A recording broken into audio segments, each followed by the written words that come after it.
Hello दोस्तों मैं आप लोगों का दोस्त मिथिलेश कुमार आप लोगों की अपनी चैनल एनकेटी एजुकेशन पे आप लोगों का स्वागत करता हूं। दोस्तों मैं आशा करता हूं आप लोग बहुत ही अच्छे होंगे, मस्त होंगे एवं ज़बरदस्त होंगे। इस वीडियो में मैं आप लोगों के लिए फिर से एक बार मैथ के एक न्यू चैलेंजेस प्रश्न को लेके आया हूँ। दोस्तों आज का जो हमारा सवाल है, इस तरह के सवाल को कुछ लोग नहीं बना पाते हैं, जबकि कुछ लोग गलत कर देते हैं। यदि आपको इस प्रश्न का सही उत्तर मालूम है तो कृपया करके कमेंट बॉक्स में कमेंट करके इसका ज़रूर उत्तर बता दें। और यदि दोस्तों आपको भी इस तरह के मैथ के चैलेंजेस प्रश्न यदि हल करना नहीं आता है, इस प्रश्न का उत्तर मालूम नहीं है, तो ये वीडियो खासकर आपके लिए है।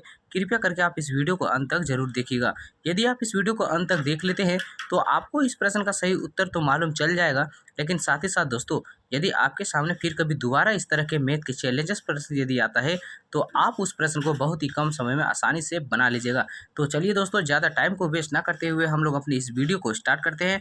लेकिन वीडियो को स्टार्ट करने से पहले आप लोगों से एक छोटी सी रिक्वेस्ट है कि यदि आप हमारे चैनल पर नए हैं तो प्लीज़ दोस्तों वीडियो को लाइक एंड सब्सक्राइब जरूर कर दीजिएगा और साथ ही साथ बेल आइकन को प्रेस कर लीजिएगा, ताकि दोस्तों मेरे द्वारा अपलोड की गई हर वीडियो की नोटिफिकेशन सबसे पहले आप तक पहुंच जाए। तो देखिए दोस्तों कुछ लोग क्या करते हैं, वे लोग दोस्तों इस प्रश्न को ऐसे हल करते हैं। वे लोग क्या करते हैं, देखिए वे लोग लिखते हैं 4 पंचे कितना हो गया 20 और घटाओ 3 चौक 12। अब वे लोग क्या करते हैं दोस्तों, 20 में से 12 घटाते हैं, कितना होता है 8। बोलते हैं 8 इस प्रश्न का सही उत्तर है, जबकि दोस्तों ये उत्तर हमारा गलत है। इस प्रश्न का सही उत्तर 8 नहीं होगा। इस प्रश्न को सही रूप से हम कैसे हल करेंगे, चलिए दोस्तों देखते हैं। लेकिन दोस्तों इस प्रश्न को सही रूप से हल करने से पहले हम लोग बोडमास के नियम को समझेंगे। यदि हम बोडमास के नियम को अच्छी तरह से नहीं जानते हैं तो दोस्तों इस तरह के मैथ के चैलेंजेस प्रश्न को हल नहीं कर पाएंगे। इसीलिए चलिए सबसे पहले हम थोड़ा बोडमास के नियम को समझते हैं। तो देखिए दोस्तों बोडमास का पहला अक्षर होता है बी, बी से होता है ब्रैकेट। ब्रैकेट में हम लोग 4 प्रकार के ब्रैकेट को देखते हैं। ये जो रेखा टाइप का देख रहे हैं इसे कहते हैं हम बार ब्रैकेट, हिंदी में कहें तो रेखा कोष्टक।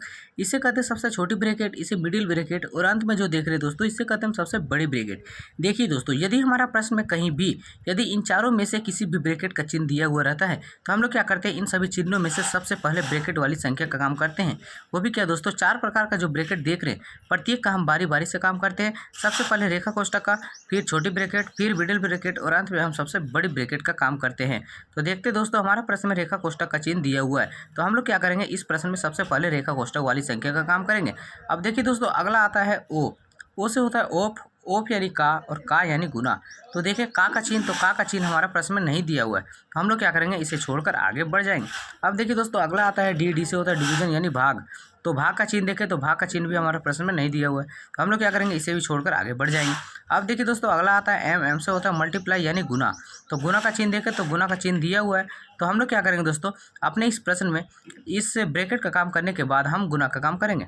अब देखिए अगला आता है ए। ए से होता है एडिशन यानी जोड़। तो जोड़ का चिन्ह देखें तो जोड़ का चिन्ह भी नहीं दिया हुआ है, हम लोग क्या करेंगे, इसे भी छोड़कर आगे बढ़ जाएंगे। अब देखिए दोस्तों अगला आता है अंत में एस। एस से होता है सब्सट्रैक्ट यानी घटाओ।